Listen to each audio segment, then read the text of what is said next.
Hello dear students, welcome to Engineers Wave Institute. Engineers Wave Institute के app and channel पर आपका स्वागत है। हम डिस्कस करने वाले हैं एसएससी जेई के टेस्ट सीरीज के solutions. Before discussing them I want to introduce myself. This is Shreyansh Mehta. I have secured All India Rank 58 in Engineering Services 2019.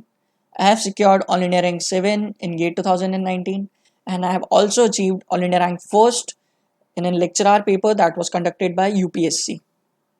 Also start करने से पहले आप इंजीनियर्स वेव इंस्टीट्यूट के यूट्यूब चैनल को like and subscribe कर लीजिए और complete test series with video solution join करने के लिए डिस्क्रिप्शन में दिए गए लिंक से ऐप डाउनलोड कर लीजिए।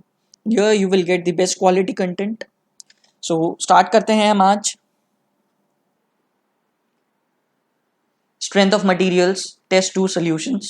सो स्टार्ट करते हैं आज का discussion. Question number 1, the shear span is defined as the zone where shear span किसे बोलेंगे हम? shear, ये एक प्योरली थ्योरेटिकल क्वेश्चन है, डेफिनेशन बेस्ड, जिसमें shear span की डेफिनेशन पूछी गई है एक्चुअली। तो देखो shear span क्या होता है, जैसे कोई भी तुम्हारी मान लो सिंपली सपोर्टेड बीम है जिस पे लोडिंग कुछ ऐसी है कुछ पार्ट में, तो अगर तुम इसका वो बनाते हो shear force डायग्राम, तो इसका shear force डायग्राम कुछ ऐसा बनेगा, ऐसा कुछ shear force डायग्राम बनेगा। तो इसमें shear span क्या हो गया, ये shear span है, ये shear span है। ऐसा स्पान जिसमें तुम्हारा shear फोर्स कांस्टेंट रहता हो उसे हम shear span बोलते हैं। ऑलराइट, तो अब ध्यान रखना shear span क्या होता है, जिनको नहीं पता हो कोई दिक्कत वाली बात नहीं है, क्योंकि सारे थियोरेटिकल क्वेश्चंस कवर करना जरूरी नहीं है आपके नज़र में सारे आए हों। ऑलराइट, ये दोनों shear span है इस बीम के। ठीक है, छोटे छोटे स्पान में अगर मैं देखूं तो ये दोनों shear span कहलाएंगे। Alright, number 1, number 2। ठीक है, इसका आंसर क्या हो गया, C. Moving towards question number 2, for the same span and loading conditions, the maximum bending moment in a fixed beam compared to simply supported beam shall be। ठीक है, अब इसने पूछा है मैक्सिमम बेंडिंग मोमेंट। ऑलराइट, तो देखो जैसे एक तुम्हारी ये है सिंपली सपोर्टेड बीम और एक तुम्हारी ये है फिक्स्ड बीम। आप बोलोगे सर ये टॉस का क्वेश्चन है, मैं बोलूंगा नहीं, ये जनरल थिंकिंग का क्वेश्चन है। ऑलराइट, देखो इसमें अगर मैं एक लोड लगाता हूँ P, तो इसमें बेंडिंग मोमेंट को लेने वाला कौन है, सिर्फ स्पान। यहाँ पे अगर मैं पूछूं मोमेंट कितना है, बेंडिंग मोमेंट 0, मतलब एक तरह से सपोर्ट पे तो कुछ आ ही नहीं रहा, यहाँ पे भी 0। लेकिन अगर मैं तुमसे पूछूं, सेम लोडिंग लगा दी मैंने, अगर मैं तुमसे पूछूं इसमें तुम्हारा कितना है बेंडिंग मोमेंट लेने वाला कौन कौन है, तो तुम बोलोगे सर ये फिक्स एंड पे मोमेंट आ सकता है, यहाँ पे बेंडिंग मोमेंट आ सकता है और इसमें स्पान भी लेगा।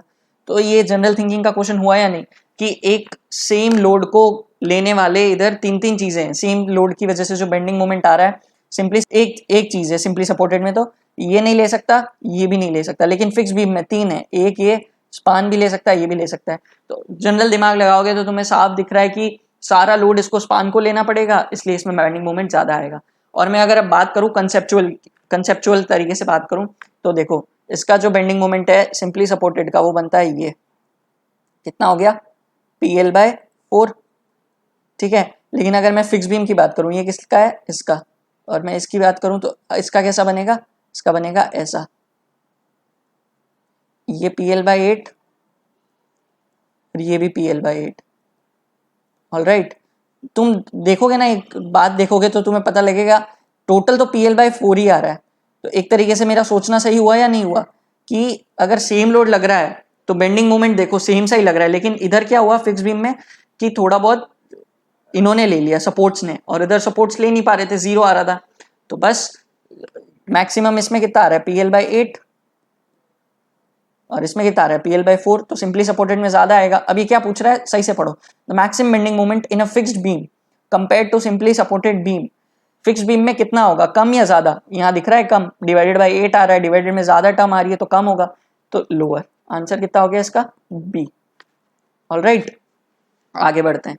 समझ आया ना इसमें क्या किया हमने, एक बार फिर से समझा देता हूं, देखो वापस। सिंपली सपोर्टेड में लेने वाला कौन था, ओनली स्पान। फिक्स बीम में लेने वाला कौन है, सपोर्ट प्लस स्पान।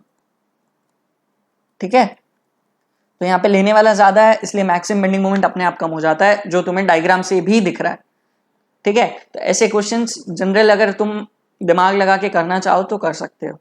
ठीक है, इसका आंसर है B. Question number 3, the rate of change of shear force is equal to, rate of change, rate मतलब एक तरह से ही पूछ रहा है dv बाई डी एक्स क्या होगा। dv बाई डी एक्स हम सबको पता है क्या होता है, dv बाई डी एक्स होता है loading, intensity of loading, w से रिप्रेजेंट करते हैं। ठीक है, ये चीजें पता होनी चाहिए। dm बाई डी एक्स क्या होता है, shear force, dv by D x क्या होता है, इंटेंसिटी ऑफ लोडिंग, ये दोनों पता होनी चाहिए। ऑलराइट, तो इसका आंसर है डी। आगे बढ़ते हैं question number 4, if a uniform bar is supported at one end vertical direction and loaded at bottom end by equal load equal to the weight of the bar, the strain energy due to same loading as compared due to self load is, देखो एक uniform बार है जिसको क्या किया है, vertical direction में load किया है, वर्टिकल डायरेक्शन में लोड किया है, डब्ल्यू पी बोल देते हैं, by a load equal to the weight of the bar, इसका जितना वेट है उस उतने ही वेट से, इसका वेट मान लो पी है या डब्ल्यू है, और ये दे रखा है डब्ल्यू इक्वल टू पी है। ठीक है, ताकि लोड और इसमें फर्क रहे इसलिए अलग अलग वो दे दिया हमने नाम, ये two W equal to P है। ठीक है, the strain energy due to loading, loading की वजह से स्ट्रेन एनर्जी कितनी होगी, सिंपल सी है, स्ट्रेन एनर्जी कितनी होती है, half into P into delta, ये तुम्हारी स्ट्रेन एनर्जी होती है। अब हम पहले देख रहे हैं लोडिंग के केस के लिए, फर्स्ट लोडिंग। ऑलराइट, तो अब देखो लोडिंग में क्या होगा, हाफ पी कितना है पी, और इसकी वजह से तुम्हें पता है कितना आता है पी एल बाई ए, तो ये कितना हो गया P square L by 2a, ये किसकी वजह से हो गया, लोडिंग की वजह से। अब तुमसे पूछ रहा है as compare due to that of self weight, अब तुम्हें क्या निकालना है, सेल्फ वेट की वजह से, तो अब दूसरे केस लगाओ,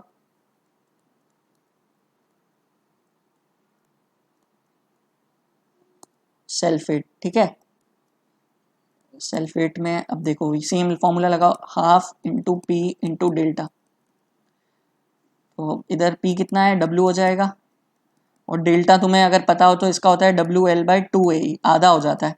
ठीक है, अगर वो भी जानना है तो कुछ भी नहीं होता है, इंटीग्रेशन करके आ जाता है, वो भी अगर बता दूंगा मैं आगे, अगर थोड़ा कैसे इंटीग्रेशन करना है जिसको नहीं पता, तो इसमें कितना होगा W square L by 4a। अब कंपेयर करो, ऊपर रखना है तुम्हें क्या, ये क्या है यू सेल्फ वेट, अब कंपेयर क्या करना है, तुम्हें कंपेयर करना है U loading by U self weight, तो P square L by 2a upon W square L by 4a, P और डब्ल्यू बराबर है तो मैं काट सकता हूँ, ए से ई गया तो इसका क्या हो गया 4/2, इसका आंसर क्या हो गया 2, 2 मतलब 2 ठीक है 2 अगर अब तुम पूछना चाहो सर ये कहाँ से आया, तो चलो ये भी मैं जल्दी जल्दी बता देता हूँ कहाँ से आया। देखो तुम्हारी कोई भी बार है, अब देखो उसका वेट तो इक्वली डिस्ट्रीब्यूटेड है। ठीक है, अगर मैं इतने से का वेट लूँ तो मानो ये लेंथ एल है, मैंने अगर एक्स का वेट देखा है, एक्स डिस्टेंस पे जाके एक छोटा सा एलिमेंट लिया मैंने डी एक्स लेंथ का, ठीक है, इसकी लेंथ कितनी है डी एक्स। ऑल राइट, ये इतना सा है डी एक्स, और मैं सिर्फ इसका एक्सटेंशन लिखना चाहूँ, डी डेल्टा बोल नाम दे देते हैं इसके एक्सटेंशन को, तो इसके नीचे वेट कितना लग रहा है। ठीक है, जो नीचे वेट होगा वही खींचेगा, ऊपर वाला थोड़ी खींचेगा। कोई भी चीज के नीचे अगर कोई चीज लटक रही है तो ऑब्वियसली नीचे वाली चीज ऊपर वाली चीज को खींच रही है, और उसी वजह से उसमें एक्सटेंशन आ रहा है। ठीक है, तो ये जो नीचे वाला वेट कितना है डब्ल्यू एक्स बाय एल हो गया, ये मैं कहाँ से लाया W X by L weight, तो देखो यहाँ से लाया, एल लेंथ का वेट है डब्ल्यू, एक मीटर का लेंथ होगा, एक मीटर लेंथ का वेट होगा W by L, X metre length का कितना हो गया डब्ल्यू एल एक्स, ये लिखा है मैंने, तो पी इंटू एल। अब देखो किसका निकाल रहा हूं मैं डी एक्स में, तो ये हो गया पी एल, और एरिया तो ए है पूरे का, और ई, अब मैं इसको इंटीग्रेट कर देता हूँ 0 से एल तक, 0 से एल तक, तो तुम जब इसको इंटीग्रेट करोगे तो तुम देखोगे इसका जो फाइनल रिजल्ट आता है वो आता है ये। ठीक है, डब्ल्यू एल बाय 2a, तो ये यहां से आया है। ठीक है, आ गया समझ कहां से आया। स्विच करते हैं question number next, question number 5 पे, इसका आंसर है C twice. All right, question number 5, simply supported beam having a span of 3 meter and carrying a uniformly distributed load of 10 kilonewton per meter has a shear force at mid span equal to, देखो ये मैंने बना दी क्या, एक simply supported beam बना दी। ठीक है, और मैंने ये 3 मीटर की बना दी है, ठीक है, और इस पर एक यूनिफॉर्म डिस्ट्रीब्यूटेड लोड लगा दिया, कितना 10 किलो न्यूटन पर मीटर, ठीक है। Has a shear force at mid span, mid span पे कितना होगा 10 इंटू 3 30, तो ये 15 लेगा, ये भी 15 लेगा, तो इसका कैसा बनेगा 15 ऊपर जाएगा फिर इधर जाके 15, मिड स्पान पे देखूँ तो कितना आ रहा है 0। ये क्वेश्चन वैसे सॉल्व करने की ज़रूरत नहीं थी बट ठीक है करवाया मैंने। पांचवे का आंसर क्या है डी। ऐसे क्वेश्चंस देखते ही टिक करने चाहिए। EI d3y by dx cube for a beam represents, question number 6। अब देखो EI d2y by dx square, ये क्या होता है? डिफ्लेक्शन चैप्टर में अगर हम देखते हैं तो ये मोमेंट बेंडिंग मोमेंट होता है, इसने एक और पावर बढ़ा दी, एक और पावर बढ़ा दी मतलब इसका भी डिफ्रेंशिएशन कर दिया। तो एक तरीके से अगर मैं इस चीज का भी डिफ्रेंशिएशन कर दूं तो इसका मतलब दोनों साइड करना पड़ेगा डिफरेंशिएशन, तो dm by dx कितना होता है अभी हमने पीछे देखा, v शीयर है इसका आंसर, ठीक है, इसका आंसर है शीयर, डी 6 का। आगे बढ़ते हैं question number 7। For a given shear force across a symmetrical T section the intensity of shear stress is maximum at D. अब देखो क्या दे रखा है टी सेक्शन, ठीक है, इसमें शीयर फोर्स पूछा है, इसका मानो न्यूट्रल एक्सिस यहाँ कहीं है, ठीक है, ये न्यूट्रल एक्सिस या सेंट्रोइडल एक्सिस कुछ भी बोल दूं मैं, सेम ही होता है, ठीक है। ऐसे सेम नहीं होता बट इस केस में सेम है, कुछ डिफरेंसेस होते हैं बट जरूरत पड़ने पे वो भी बता देंगे। तो देखो क्या होता है, अगर मैं बनाऊं इसका शियर स्ट्रेस डिस्ट्रीब्यूशन तो कुछ ऐसा बनेगा, ठीक है, यहाँ तक ऐसा, फिर एकदम से इसकी जब विड्थ कम हुई तो एकदम से बढ़ेगा, फिर वापस ऐसा जाएगा, फिर कम हो जाएगा और यहाँ जाके 0 हो जाएगा, ठीक है। ये समझ लेना, इसको थोड़ा नीचे कर देते हैं समझने के लिए, ठीक है। यहाँ 0 तो मैक्सिमम कहाँ पे हुआ सेंट्रोइड ऑफ द सेक्शन पे, सेंट्रोइडल एक्सिस ही तो है ये, ठीक है। तो इसका आंसर क्या हुआ डी। देखो एक्सट्रीम फाइबर्स पे तो 0 होता है, जंक्शन पे बढ़ा, लेकिन मैक्सिमम की अगर बात हो रही है तो यहाँ पे होगा। अगर मुझसे पूछा जाए जंक्शन पे का मैक्सिमम होगा तो जंक्शन में मैक्सिमम होगा ऑन दी वेब, ठीक है। अगर मुझसे ये पूछते हैं जंक्शन में ज्यादा शियर फोर्स कहाँ होगा तो इसका आंसर ये हो जाता है at the junction of the flange and web but on the web side, ठीक है। पूरा अगर मैं बोलूँ तो ये होता, बट इसमें पूछ रहा है मैक्सिमम, ओवरऑल मैक्सिमम, तो centroid of the section, seventh का answer D. Question number 8. Slope at the supports of a simply supported beam of effective span L with a central point load W is given by, कुछ नहीं पूछ रहा है, ये पूछना चाह रहा है सेंट्रल पॉइंट लोड W, तो ये तुमसे अगर इसका डिफ्लेक्टेड शेप ही है तो तुमसे थीटा पूछना चाह रहा है, तो थीटा का निकालना चाहो तो निकाल लो, पर मेरे ख्याल से एसएससी में अगर इतना सॉल्व करने बैठोगे तो मतलब नहीं है, एक ही क्वेश्चन करते रह जाओगे, इसलिए सीधा याद होना चाहिए ये होता है। W लगा है तो इसको W में चेंज कर दो, ठीक है। 8th का answer A. Total number of independent elastic constants of an isotropic material are 2, ठीक है, आइसोट्रोपिक है तो 2, ठीक है। बाकी चीजों के भी देख लेना, पूछे जा सकते हैं, जैसे ऑर्थोट्रोपिक होता है और एनाइसोट्रोपिक होता है, ठीक है। सबसे ज्यादा एनाइसोट्रोपिक के होते हैं, ठीक है, देख लेना क्या होते हैं, क्या होता है, इसमें पूछा है, इसका होता है 2। आगे बढ़ते हैं question number 10। Of several prismatic beams of equal lengths and so same material the beam that can carry maximum load in flexure is the one having maximum. ये मैंने लास्ट टेस्ट के सोल्यूशन में बताया, तो मेरे ख्याल से ये किसी को गलत नहीं करना चाहिए।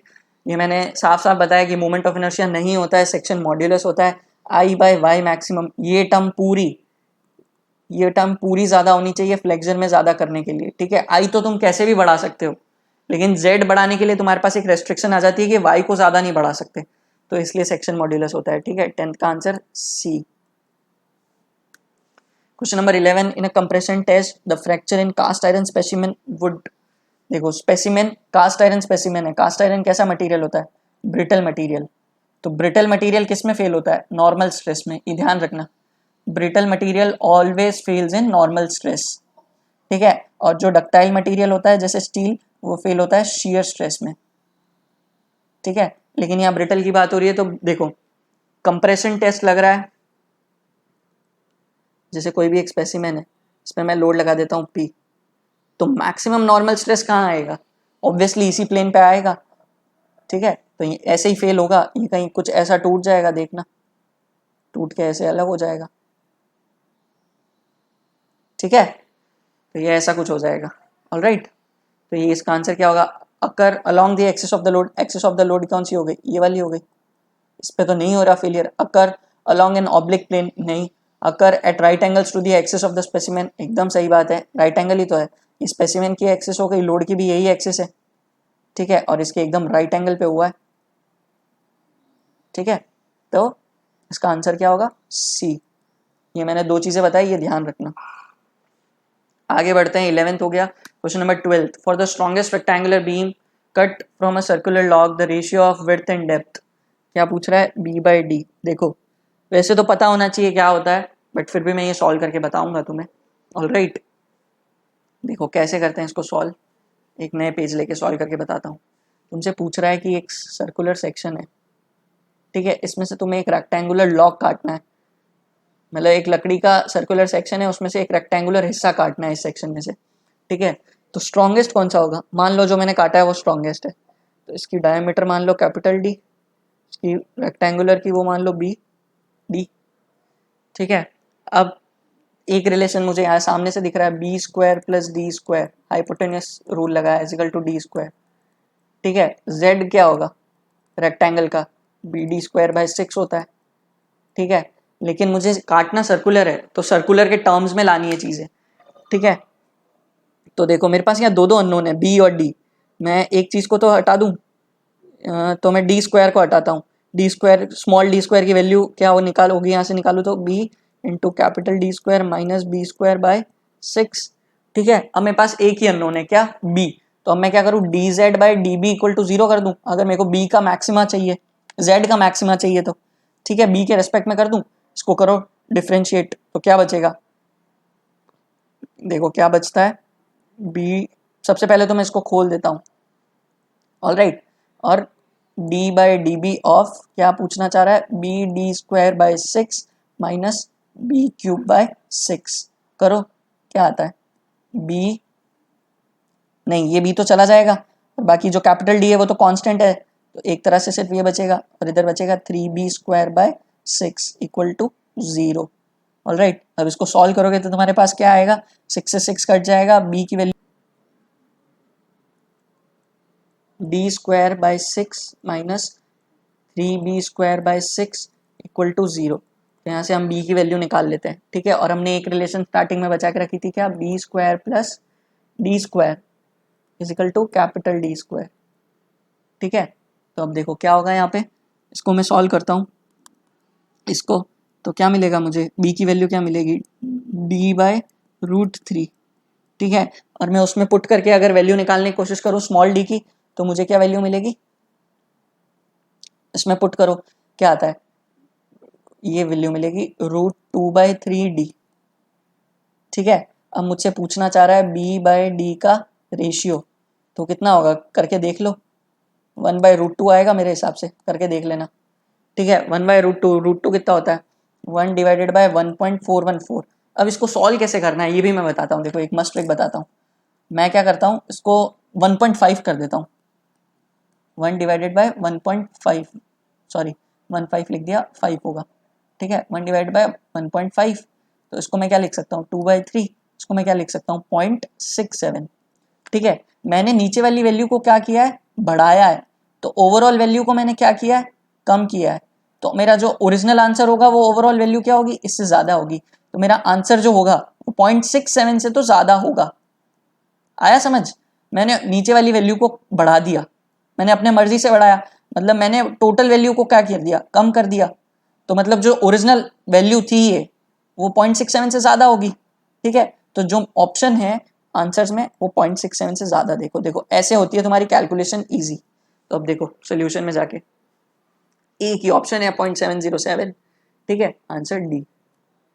और अगर और भी ऑप्शन होता, मान लो 0.8, 0.9 ऐसे ऑप्शन भी होते, तो तुम दिमाग लगाते हैं, मैंने 1.414 को 1.5 ही तो किया है, तो 0.67 से 0.9 तो पहुंच नहीं जाएगा, इतना तो होगा नहीं, ठीक है। ये कॉन्फिडेंस कैसे आएगा? जब तुम ज्यादा कैलकुलेशंस कर लोगे तब, ठीक है। ऐसे भी कैलकुलेशंस करो, क्योंकि वहाँ कैलकुलेटर और कुछ अवेलेबल नहीं होता, question number 13, what is the force reaction due to thermal expansion of a steel beam fixed at both ends. देखो स्टील की एक बीम है, ठीक है, fixed at both ends, where alpha की वैल्यू दे रखी है। अल्फा क्या होता है, टेम्परेचर कोफिशिएंट या कोफिशिएंट ऑफ थर्मल एक्सपेंशन, कुछ भी बोल लो, 11 पर केल्विन। ई की वैल्यू दे रखी है 200 GPa, ठीक है। एरिया दे रखा है 5.2 सेंटीमीटर स्क्वायर, ठीक है। तुम्हारे पास और क्या है, टेम्परेचर जो, एक सेकेंड, जो तुमने टेम्परेचर बढ़ाया है वो कितना है, डेल्टा टी 20 केल्विन, ठीक है। अब देखो जब तुम टेम्परेचर बढ़ाओगे तो क्या होगा, स्टील बीम बढ़ने की कोशिश करेगा, ठीक है। अब ये फ्री होता तो क्या होता, बढ़ने की कोशिश करता, ऐसा कुछ होना चाहता, पर ये फिक्स तो है नहीं, तो ये बढ़ क्यों नहीं रहा, क्योंकि जो तुम्हारे सपोर्ट हैं, फिक्स सपोर्ट, वो उसको कुछ रिएक्शन दे रहे हैं, ठीक है। और इतनी रिएक्शन दे रहे हैं कि ये वापस इतना हो जाए, ठीक है, दोनों तरफ से रिएक्शन मिल रही है। अब वो रिएक्शन कितनी है, फोर्स F मान लेता हूँ, ठीक है, तो वो कितनी होगी, तो देखो एक तरह से मैं ये कर दूं कि जितना बढ़ना चाह रहा था उतना का उतना कम कर दिया इस फोर्स ने, ठीक है। अब मुझे फोर्स निकालना है, एल से एल गया तो तुम देखोगे जो फोर्स, जो तुम फॉर्मूला याद करते हो यहीं से आता है, क्या होता है, ई अल्फा डेल्टा टी इंटू ए, ठीक है। करो ई अल्फा डेल्टा टी, ई कितना है 200 इंटू 10⁻³ मैं सब कुछ mm और न्यूटन में रखूंगा, ध्यान रखना। तो मेरा आंसर किस में आएगा, न्यूटन में। मुझसे पूछ किस में रहा है, किलो न्यूटन में, तो एक 10⁻³ और कर दूंगा मैं, ठीक है। ई की ये वैल्यू हो गई, अल्फा की वैल्यू कितनी है 11 इंटू 10⁻⁻6, डेल्टा टी की वैल्यू कितनी है 20, एरिया कितना है 5.2 सेंटीमीटर स्क्वायर, तो मतलब 5.2 इंटू 10⁻², ये आ गया मेरा आंसर न्यूटन में। अब मेरे को करना है किलो न्यूटन में, तो ये कर दिया। अब देखो 3 और 2 5, 10⁵ इंटू 10⁻7, ठीक है। 10⁻7 को माइनस करना है मुझे, और ये एक और काट दो 10⁸, टोटल 10⁸ मैंने अलग कर दी, ठीक है। और यहाँ कितनी है टोटल 10⁹, तो एक पॉइंट लगा दो यहाँ पे, तो 0.2 इंटू 11 इंटू 2 इंटू 5.2, देखो 5.2 इंटू 2 करना जानता हूँ मैं, 10.4 होगा, ठीक है। और 0.2 इंटू 11 करना जानता हूँ मैं, कितना होगा, 11 2 22, तो 2.2 होगा। दिख रहा है आंसर सामने, चलो ठीक है, कैलकुलेशन करके ही बता देते हैं। ये कितना होगा 208 208, कितना हो गया 8822, दो डॉट पहले लगा दो, 22.88, ये रहा आंसर डी, ठीक है। Question number 14, the ratio of moments of inertia of a triangular section about it's base and about centroid axis पता होना चाहिए। सेंट्रॉइड पे कितना होता है BH³/36, और बेस पे कितना होता है BH³/12, तो 36 12 सामने दिख रहा है 3 डेली 14th का, ठीक है। इन दोनों को डिवाइड ही तो करना है, ऊपर क्या रखना है, ये ध्यान रखना क्वेश्चंस में, ऊपर क्या रखना है, ऊपर रखना है moment of inertia about it's base and about centroid axis, ऊपर रखना है मुझे 12, ठीक है। पहले बेस पूछा है, फिर पूछा है सेंट्रॉइड एक्सिस, ठीक है। तो पहले BH³/12 डिवाइडेड बाय BH³/36, इससे ये गया 36/12, कितना हो गया 3।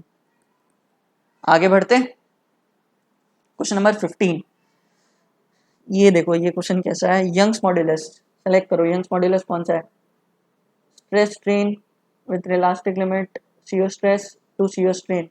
Shear stress to shear strain क्या होता है, मॉड्यूलस ऑफ रिजिडिटी, मतलब इसका होगा 4, ठीक है। Direct stress to corresponding volumetric strain ये होता है बल्क मॉड्यूलस, तो ये क्या हो गया 3, ठीक है। Lateral strain to linear strain within elastic unit, ये क्या हो गया म्यू, मतलब 2, तो बचा हुआ कितना हो गया 1, तो 2 1 4 3, या फिर मैं अगर 1 2 4 3 को 1 2 3 4 को अरेंज करूं, तो 1 पे क्या है मेरा B, 2 पे क्या है A, 3 पे क्या है D, और 4 पे क्या है C, तो BADC देख लो किसमें, A ऑप्शन है इसका,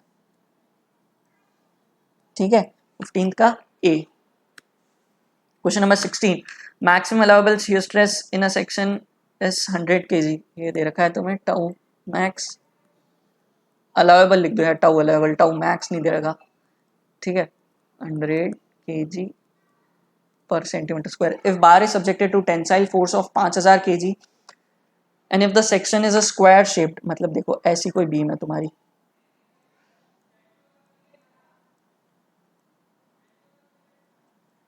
ठीक है, ये ऐसी कोई बीम है, इसका ये भी ए बोल दो इसको,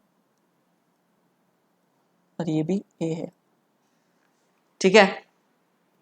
तो अब क्या पूछ रहा है, मैक्सिमम अलाउेबल, इसमें टेंसाइल फोर्स लगा रहा है टी, तो टेंसाइल से तो क्या होगा, टेंसाइल फोर्स से हमारा नॉर्मल स्ट्रेस प्रोड्यूस होगा। देखो मैं जो ये क्वेश्चंस करता हूँ मोर सर्कल से करता हूँ, तो तुम्हें भी समझाता हूँ।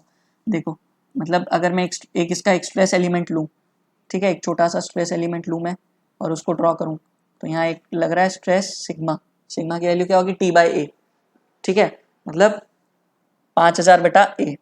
तो अब देखो, और मैं इसको अब मोर सर्कल पे प्लॉट करता हूँ, तो ए की स्ट्रेस है दूसरी डायरेक्शन में तो जीरो लग रहा है, और शेयर कुछ है लग नहीं रहा इस प्लेन में, इसका ये बन गया मोर सर्कल, और ये कितना है सिग्मा, ये जीरो। अब देखो मैक्सिमम शेयर कितना आ रहा है इसमें, जितनी रेडियस है, रेडियस कितनी हो गई, sigma by two, sigma by two मतलब 5000 बटा ए, ठीक है, 5000 बटा ए डिवाइडेड बाई टू, तो 2500 बटा ए, ठीक है। अब तुम बोलोगे सर ये तो स्क्वायर सेक्शन है, इसमें तो हमें 1.5 से मल्टीप्लाई करना चाहिए तब जाके मैक्सिमम होता है, मतलब, तो इसमें ऐसा नहीं है, क्योंकि ये जो शेयर आया ये टेंशन की वजह से आया, और हमने टेंशन को दूसरे प्लेन पे जाके देखा है, ठीक है, तो हमने सिर्फ प्लेन चेंज किया है, लेकिन उसमें जो होता है उसमें शेयर लग रहा होता है, इसमें शेयर लग नहीं रहा है, इसमें सिर्फ टेंशन लग रहा है, इसमें जो शेयर डेवलप हुआ है टेंशन की वजह से दूसरे प्लेन में शेयर डेवलप हुआ है, ठीक है, तो इसमें 1.5 वाला फैक्टर नहीं आएगा, ये चीज कंफ्यूज मत होना अगर कुछ बच्चे कंफ्यूज हुए तो देखो ये शेयर आ रहा है, अब ये कितना अलाउ करना है मुझे, कितना दे रखा है, देखो दे रखा है 100, ठीक है, 100 kg के बराबर, 100 kg पर सेंटीमीटर स्क्वायर के बराबर होना चाहिए, तो इसको मैं 100 के इक्वेट कर देता हूँ, ठीक है, तो ए कितना हो गया मेरा 25, स्क्वायर है तो ए स्क्वायर की वैल्यू हो गई 25, एरिया है ना ये वाला ए, तो ये ए क्या हो गई साइड, तो ए की वैल्यू कितनी हो गई 5 सेंटीमीटर, सेंटीमीटर कहाँ से आया, यहाँ से, क्योंकि ये 100 हमने, ये तो केजी में था, ये केजी पर सेंटीमीटर स्क्वायर में था, तो मतलब जो एरिया है वो सेंटीमीटर स्क्वायर में आया है अभी तक, तो ए कितना, ए की वैल्यू कितनी आ गई 5 सेंटीमीटर, इसका आंसर है बॉम्बे, ठीक है। 16th question number 17, the stress at which extension of a material takes place more quickly as compare to the increase in load, yielding point, ठीक है, डी पता होना चाहिए,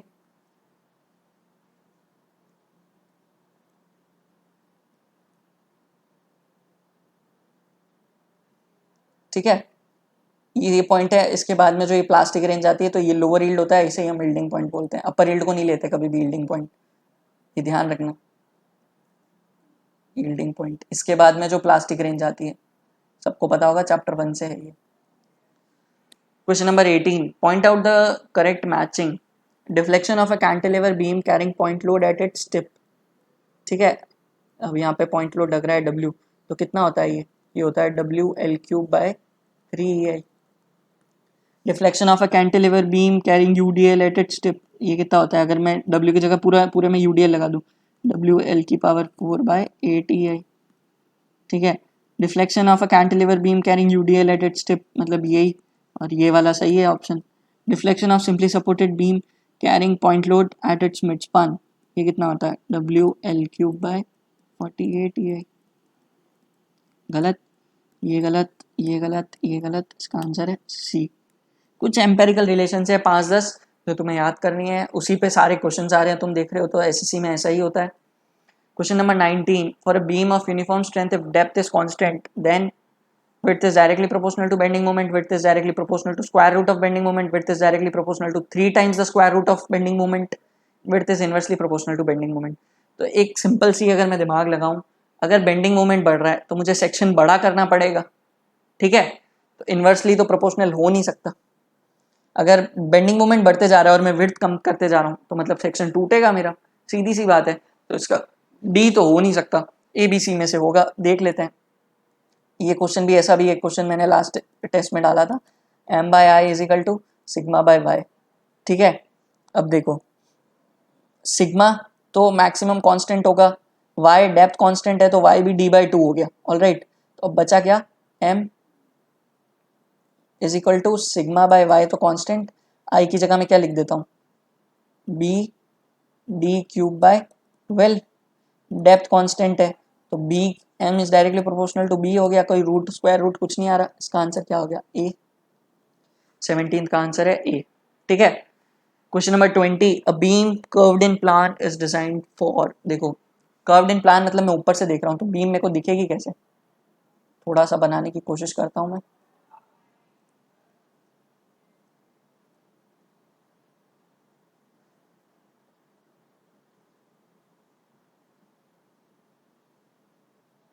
ठीक है, मेरे ख्याल से आ गया होगा समझ जो बनाने की कोशिश कर रहा हूँ मैं। ऐसी कोई बीम है, मतलब ऐसे मोड़ रखी है और ऊपर से देख रहा हूँ तो प्लान, अगर मैं यहाँ लोड लगाऊं P, ठीक है, तो यहाँ क्या क्या आएगा, देखो शेयर और बेंडिंग मोमेंट तो आ ही रहा है, नॉर्मल सी बात है। टॉर्जन आएगा क्या, आ सकता है अगर ये बहुत ज़्यादा आगे एक्सटेंड हो जाए, ये वाला जो टिप है, ये जो आगे वाली टिप है, अगर ये बहुत ज़्यादा आगे तक एक्सटेंड हो जाए, ठीक है, तो आ सकता है। ठीक है, तो उसका आंसर क्या हुआ, बेंडिंग मोमेंट, शियर और टॉर्जन तीनों। ये गेट का प्रीवियस ईयर है, इजी था इसलिए ऐसा एसएससी में आ सकता है। Question number 21, shear center of a half circular section of radius r and of constant thickness lies at a distance x from the center where x is। अब देखो इस क्वेश्चन को अगर कैलकुलेट करने बैठो तो ये हो ही नहीं सकता, एसएससी में नहीं कर सकते तुम, ये एक भी क्वेश्चन पूरा नहीं कर पाओगे। ठीक है, अगर तुम्हें डायरेक्ट पता है तो बहुत अच्छी बात, अगर नहीं पता तो देखो सीधा फॉर्मूला याद रखना। ये पूछना क्या जा रहा है पहले वो बता देता हूँ, ये पूछना ये जा रहा है, कोई भी एक रिंग है, सेमी सर्कुलर तो दे रखा है लेकिन मैं तुम्हें कोई भी एक रिंग बता रहा हूँ, ठीक है, कोई भी अगर ऐसी एक रिंग है जो सेंटर पे 2θ एक्सटेंड करती है तो उसका एक फॉर्मूला याद करना, रेडियस r है सर्कुलर रिंग का, तो 2r sine theta minus theta cos theta upon theta minus sine theta cos theta. ठीक है, अब देखो ये कौन सी है, सेमी सर्कुलर, मतलब 2θ की वैल्यू कितनी हो गई, पाई 180 डिग्री, तो थीटा की वैल्यू कितनी हो गई, π/2, पुट करो इसमें, 2 is equal to 2r sign π/2 कितना होता है, साइन π/2 होता है 1 इंटू π/2 कॉस π/2 कितना होता है 0 डिवाइडेड बाय π/2 साइन π/2 1 कॉस π/2 0। ये देखो कितना बचा, 2r 1 minus 0 1 into 1 divided by π/2 minus 0 π/2, उसको लिखोगे तो कितना आएगा 4r/π। ठीक है, इसका आंसर कितना हो गया, सी डी, सॉरी वैसे डायरेक्ट पता होना चाहिए, सेमी सर्कुलर का ही पूछेंगे तुमसे, पूछेंगे तो इससे ज़्यादा पूछेंगे नहीं, अगर करना चाहो तो ये फॉर्मूला याद कर लो, इससे कोई भी निकल जाएगा तुमसे। ठीक है, आगे बढ़ते हैं, ध्यान रखना इधर मैंने 2θ रखा है फॉर्मूले में और इधर थीटा रखा है, तो आधा करना मत भूलना, काफ़ी बच्चे भूल जाते हैं। ठीक है, question number 22, A B and A C are the cross sections of bronze and copper bars of equal length. If sigma b and sigma c are their respective stresses due to load P, if PB and PC are the load shared by them, then पहला P is equal to PB plus PC, एकदम सही बात है। सही क्यों क्यों गलत नहीं है, क्योंकि जो टोटल लोड है वो दोनों मिलके शेयर करेगी और दोनों को मिला के टोटल लोड के बराबर होना ही चाहिए, क्योंकि बाकी अगर कुछ बच गया तो बाकी लोड जाएगा कहाँ। ठीक है, PB कितना होगा, sigma B into A B, PC कितना होगा, सिग्मा सी इंटू ए सी। तो एक तरीके से मैंने इसको सी ऑप्शन देखो अगर तुम तो खोल दिया है ए ऑप्शन को, तो ए और सी दोनों सही है। अब बी देखो कितना वो डिवाइड करते हैं, ये चीज याद रखनी है, वो इसी हिसाब से डिवाइड करते हैं अपने जो इनका यंग्स मॉड्यूलस होता है उसके रेशियो में ये स्ट्रेस डिवाइड कर लेते हैं। ठीक है, नहीं भी पता हो तो तुम्हारे पास ए और सी तुम्हें पता लग गया है सही है, तो ऑब्वियसली तुम टिक क्या करोगे, ऑल ऑफ दी अबव। दो ऑप्शन तो सही हो नहीं सकते, एक ही होगा, तो इसका आंसर क्या होगा, डी। एक टिक मत कर देना, ठीक है, इसका आंसर होगा only D. Question number 23, column ends are effectively held in position and restrained against rotation, मतलब फिक्स्ड एंड्स है दोनों तरफ, तो इफेक्टिव लेंथ कितनी होगी, L/2 होती है, हमें पता है K की वैल्यू कितनी हो जाती है 0.5, तो 0.5 L बोल दूँ या L/2 बोल दूँ, एक ही बात है, इसका आंसर होगा B। Question number 24. A simply supported beam is carrying distributed load of zero intensity over one support and T linearly varying nature of intensity W over the other support. ठीक है, the shape of the BMT will be, देखो W तुम्हारा क्या है 1 degree, तो तुम्हारा shear force कितना होगा 2 डिग्री, तो तुम्हारा बेंडिंग मोमेंट कितना होगा 3 डिग्री।